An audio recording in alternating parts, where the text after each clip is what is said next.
naman ang matutuwa dahil nga nagbabalik loob na naman etong si Idol Terence Romeo pati na rin si The Beast. Well, si Calvin Abueva nga talaga nagpapakitang gilas. Sabi nga ng iba siya nga ang nauna sa loob ng court na nagpa-practice. Well, mga pare ko, magandang signal nga yan para kay Calvin Abueva. Talaga nagpapakitang gilas nga to kay Coach Tim Cone. Well, pare ko, who knows, baka balang araw pumunta na rin ito sa Barangay Ginebra.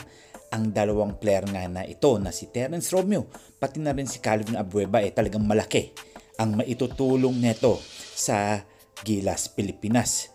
Well, malaki nga ang haharapin nila dahil ang mga bansang kakalabanin nga nila hindi ganun basta-basta. Well, malalaman naman natin yan pagdating ngayong laban nila.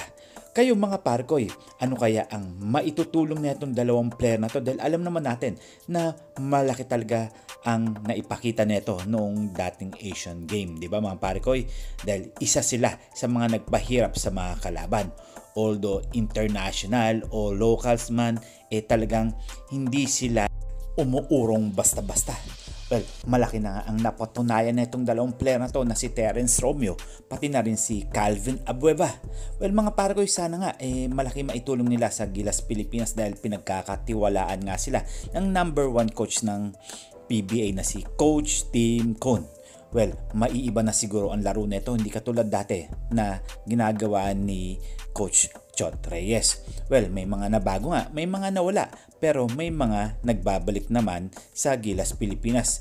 Well, alam naman natin na kung sino-sino na ito dahil nga isa na dito ay si Calvin Abueva pati na rin si Terence Romeo. Ang mga balita nga pumasok na rin dyan sila Christian Stand Hardinger na makakatulong talaga sa loob at labas dahil sa depensa na lang talagang malakas ito mga parkoy.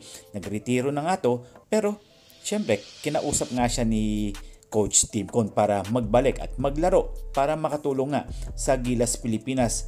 At syempre nandyan din sila Oftana, nandyan na rin sila Chris Newsome at marami pang mga player na nagbabalik na hindi nga nagamit sa FIBA World Cup. Sana nga makakuha nga ng kampyonato ang Gilas Pilipinas ngayong darating na Asian Games. Well, sana nga good luck na rin sa Gilas Pilipinas dahil nga malalaking kalaban to ang haharapin nila. Siguro nga haharap sila sa mga higanting China ang tinalo natin dito sa FIBA World Cup. Well, kayo mga parkoy, ano nga ba ang inyong masasabi dito? Malaki ba ang tsansa ng Gilas Pilipinas ngayong darating Asian Cups? Well, this is Tonda by Vlogs. I'm out. God bless you all.